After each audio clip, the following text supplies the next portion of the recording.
Hey guys, welcome back to the channel. So in this video we're going to learn how to make this boo you can see me putting on here. So I shared every detail of the steps, so you want to make sure you stick around, like this video, subscribe to the channel if you're here to do that, and let's get right into it. So this is my face. My name is Ini and I'm here to help you with your sewing journey. So if you're interested in learning how to sew, this is the right channel to subscribe to. So without saying too much, let's just get right into the video. So with me here, I have two folded fabrics, and I'm just trying to emphasize that they are on a fold and the length is about 60 inches. So this totally depends on how long you would want the dress to be. So when you decide on how long you want your dress to be, you just make sure you add like 1.5 inches for the hemming. That's 1 inch under, and then maybe ½ inch to join the shoulders. So this is me ruling a straight line at the top part of this fabric, just ½ of an inch before I start taking my measurements. Also, the width of this fabric is up to about 20 inches. This depends on how wide, how long you would want your sleeve to be. So divide your shoulder measurement divided by 2 and add some inches for your sleeve, bearing in mind that the ashoke is going to make the sleeve length longer. So on that top line I just drew, I'm going to take my neck width, which is 3 inches. And on this page, this channel, I've said a lot on how to get your neck width for any size. You simply divide your round bust divided by 12. So because it's a boo, you might need to add ½ of an inch to whatever you get. And also took 1 inch depth for the back neckline. Okay, because I'm going to be cutting the back neckline first before the front neckline. Now, after deciding how long I wanted my sleeve to be, I connected it back to the neckline area. I went down from that point by 1.5 inches. You can even make it 2 inches. Don't go more than 2 inches. And you slope it back to the neckline. So from that 2-inch slope, I went down by the width of the sleeve. That's how wide the sleeve is going to be, and I marked it there. Then I came down now and I am marking the round hip measurement divided by 4, and I'll add about 6 inches to whatever I get, because I want it to be really big. So round hip divided by 4, 10 inches, then I added about 6 inches to it.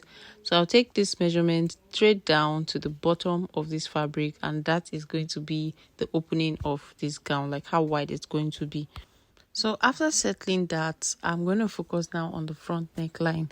The front neckline, if you look at the picture, you'd see that it got up to the under bust point. So I'll simply mark very close to the under bust point, and that's, I use about 13.5 inches. The normal under bust is 13. I later changed my mind, then I made it like 14.5 inches because I wanted it to go down a lot more. So that's me marking the 14.5 inches, and I'm ignoring the first mark I made. So now the next thing you need to do is to fold in your fabric that you're using. In this case, I was using an ashoke, and you can see that into 2 it has 3 inches. 3 inches. So that 3 inches now, I'm going to subtract 1 inch from it, because by the time I stitch on both sides, I would have lost those inches, and I need it to relax properly. So this is 3 inches now, and I'm going to mark 2 inches on this point going inwards into the fabric. So now on this fabric point here, I'll just mark 2 inches.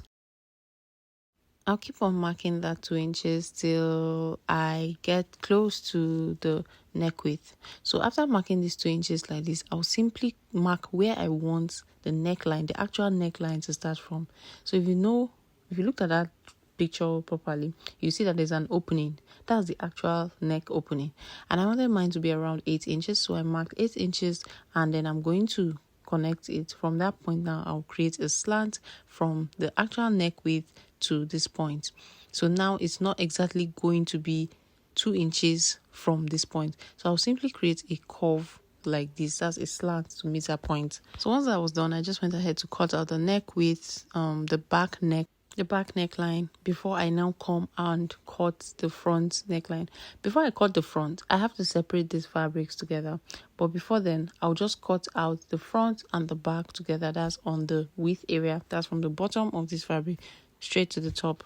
So I cut, and when I get to the sleeve area, I'll just follow the curve just as it is. Make sure you don't have any sharp points, and I'll just cut it out. So basically everything about the front and the back is going to be the same except for the neckline. So now once I'm done doing that, I separated both of them, and now it's time to cut out the neckline. Please don't make the mistake of cutting the front and the back the same way. Now before I cut out this thing, there was something very important I did, and I just realized that I did not record it. Please bear with me, but I'll try my possible best to explain what I did here now. Okay, so look at this picture closely. You would see that I drew another line just underneath the main line I cut, which is half of an inch, and then on the other side I also marked half of an inch. Then where those points met, I created a slight slash, and it is on that point that I'm going to create just a half-inch notch. This notch is so important, so you need to take note of it when you are doing yours. So I'm so sorry that I did not record it, but if you take note of what I just said, half of an inch below the actual point, then another half of an inch on the side, connect it together where they meet, create a slant notch.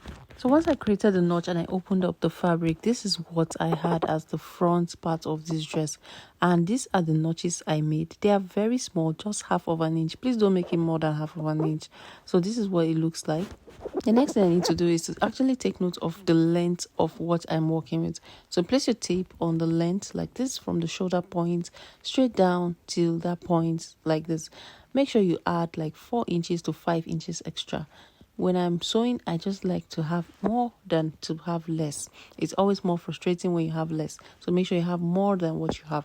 So after calculating what I had, I just folded over my ashoke like this. Then I took the length, adding that 4.5 to 5 inches extra that I talked about. So after doing this, I just cut out the fabric, the ashoke, and then I took note of the actual depth of the dress. So remember I said I wanted it to be around 7.5 to 8 inches, so I just marked that. Because ashoke frays a lot, I think you should just add 0.75 inches extra to the neckline if you're doing this exact style. Okay, so I marked the center point of this dress and then this ashoke. Then I went and made a stitch just the way you can see it. I made a stitch to the bottom part and then I slashed it open. Take note of what I'm doing. So after slashing it open, I simply turned it over, and you can see what we're going to have when I turn it over. So after turning it over, you see that you have both sides finished looking like this. So I'll just give it a very good press and then I'll go ahead and show you the next step. So after ironing this, I am just going to place this right sides facing right sides, turn it over like this, and then I'm going to stitch it from the top part like this to where we have the notch. The exact point we have the notch is where I'm going to stop stitching. So I'm going to pin it up like this, take it to my machine, and I'll stitch. So this was me still showing and emphasizing that you should make sure you stop at the notched point. And after stitching one part, this is what it looked like. I also turned it over to the other part to stitch accordingly, just the same way I explained earlier. So now it is at this point, before you do anything, like before you actually attach this to the body, you want to confirm that this neckline is enough, because this ashoke frays a lot. So it's possible that before you would have attached it to the body, it might have frayed a bit at the top part, which is going to in turn reduce the neck depth. So that's why I advise that you should add 0.75 inches to whatever you decide. Well, except you have a weaving machine and you're going to weave the ashoke as soon as you cut it. So if you're not going to do that, just be on a safe side and add 0.75 inches. So once you've stitched on both sides the way I just explained, you should have something that looks like this. And I'm also going to give it a very nice press, because it's so important to iron when you are sewing. It gives you a very nice look. It is at this point I can now come and cut off my excess. It's better for you to have excess than to have less. You'd not like the outcome, because you'll be so stressed. You have to loosen what you're doing to go and get the actual amount. So this is that half inch that we notched. You can see when you do this correctly, you're going to have the half of an inch looking like this on this fabric, just the same way it is right now.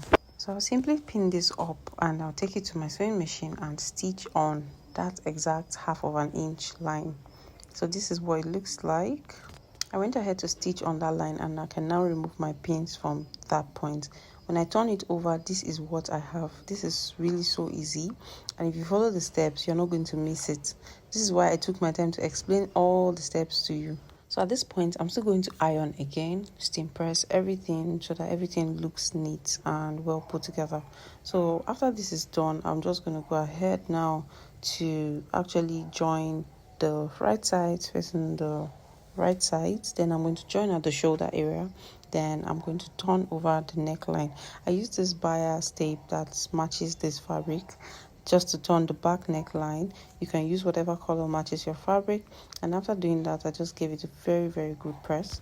I'll join at the shoulders. Then the next thing I need to do is to actually align the fabrics from the neckline point. When you do this kind of bubu, sometimes when you align it at the neckline, you might have some little excess.